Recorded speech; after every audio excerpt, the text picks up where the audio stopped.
The sound of chorus frogs will soon give way to the chorus of 17-year cicadas in northern Illinois.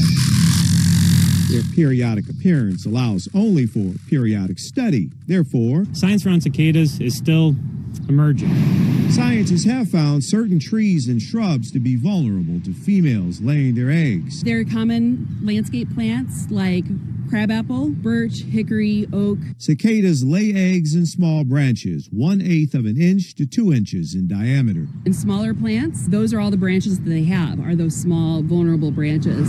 So the folks at Morton Arboretum recommend covering young woody plants with netting that keeps the cicadas out, allows light in, and lets the trees breathe. We're looking for fine mesh netting, bird netting, insect netting no bigger than 1/4 inch across. These plant care specialists have been monitoring the soil and believe cicadas will be making an appearance in the next couple of weeks. So netting those plants now is imperative. If we don't protect those trees, the damage that the female causes when she lays her eggs can actually cause branch and twig dieback, which is less recoverable. And the entire plant can die if it's already struggling or new to the landscape. Some folks may not like the noise and the mess cicadas make, but they do aerate and provide nutrients for the soil when they decompose. Still, if you don't want your young plants harmed, start netting today. You're going to want to leave them on your woody plants in your home landscape or in your neighborhood for approximately 6 weeks.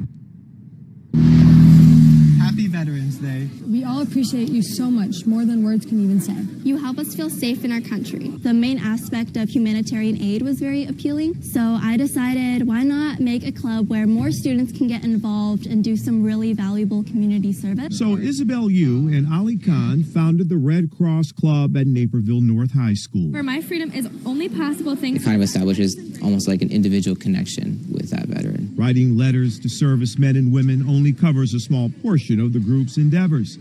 They recently installed free smoke detectors in people's homes down in Joliet. Sound the Alarm is a home run for all of these club members. They can't wait to get out into the community. This club will rake leaves, shovel snow, write valentines to cancer patients, hold blood drives. You need to be at least 16. Raise money to help vaccinate people in underprivileged areas, and a host of other activities.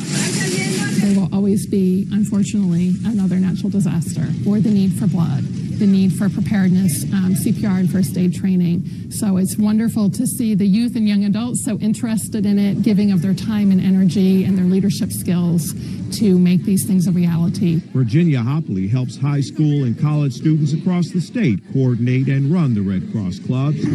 There are nearly 30 in Illinois. We offer so many different opportunities and activities for members to take on because of the 5 lines of service. The lines of service include disaster relief, blood services, preparedness and training, international services, like relief programs, and service to the armed forces, which brings us to this activity. Thanks so much for serving our country, veterans. About 50 students gave their own time to write inspirational thoughts to veterans and current service members. I think for an individual to be able to open these letters and get that feeling, it can be really valuable, really motivating. If I was receiving a letter saying that I was appreciated, it'd make me feel very loved. In giving of themselves, these students often find their own great rewards. Along with the fulfillment of knowing that I can honestly change another student's life, help them find what they're interested in, it also helped me personally grow as a person.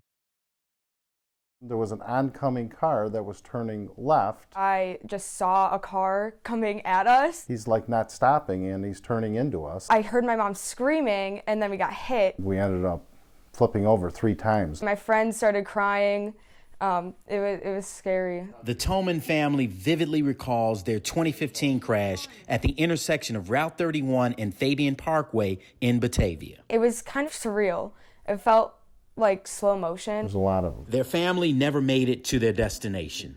Luckily, the van was the only casualty, at least physically. I do know my wife doesn't go, she doesn't go that way anymore. Local Facebook groups are filled with posts about the road design. That intersection is so dangerous. Something bad always happens there.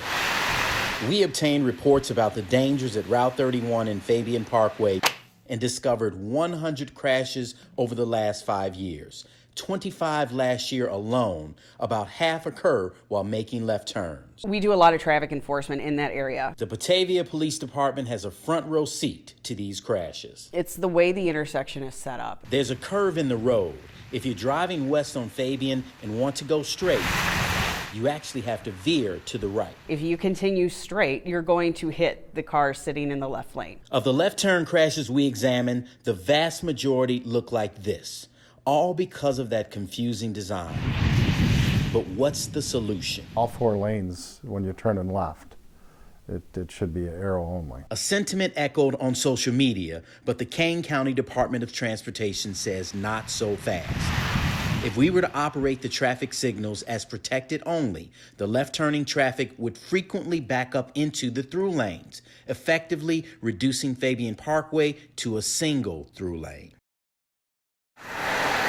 An unverified social media gun threat flooded Batavia High School and police with phone calls last February. The city of Batavia called a meeting to brainstorm. What can we do to help people feel safer? And it was at that time that the idea of 211 was brought up.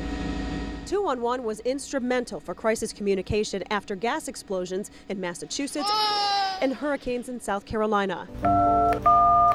But 211 operators also handle everyday social service needs. 211 is basically the number to call when you're not sure who to call. A lot of our families in need struggle with utility help, rent assistance, financial assistance, mental health care, medical needs. All of those things are able to be covered with 211. Kane County 211, how can I help you? The call center in Bloomington trained its workers for 3 months on which resources are available to people living in Kane County. Anytime you search for something, there are thousands of hits showing up on your search that are noise. 211 is a specialist. Most other states already have 100% 211 coverage. Illinois has less than 40%. Most other state governments fund this service. Illinois does not. The project is possible only with funding from Kane County Schools, Kane County governments, the Community Foundation of the Fox River Valley, and the Dunham Fund. Maybe 1,100 students in Kane County that are homeless. It was helpful for us to be able to invest in something that would provide the most up-to-date resources that would be a great match for the families. A lot of our families just really need some hope amidst hardship, and 211 is able to provide that to them. I only pull it out twice a year. Mike Smith takes his boat down to Shelbyville every summer. He questions the new licensing fees for the trailer that hauls it. I'm down there for 3 to 4 days, 8 days a year, and it's going to cost me $20 a day just for the license plates. I don't burn that much in fuel a day when I'm down there fishing. These fee hikes are part of a new infrastructure bill the General Assembly voted on. I'm not arguing that you don't need money for infrastructure. Most people aren't. Smith says the fee hikes aren't fair. Lawmakers raised all sizes of trailers by $100. Simple, right? Well, not really. You can see a trailer in the TN class is huge. The increase from this fee to this, that's about a 7% jump. So how does this work out for Mike's trailer? Well, he used to pay $18, now $118. That's a whopping 555% increase. That's insane. It makes no sense whatsoever. Yeah. Smith's brother Tim has the same complaint. He owns both of these trailers. The recreational trailer will cost him $30 this year, same as last year. Happy to see that one. But he will pay the new $118 fee for the tiny trailer in front of it. Renewal fees in 4 years will cost as much as the darn trailer costs. It's absurd. It's craziness. Smith says this bill needs a rewrite. They didn't do their homework. They didn't pay attention to what they passed. We're trying to bring it to their attention so that they can go back, correct it, and do the right thing. Tim McNicholas, CBS 2 News.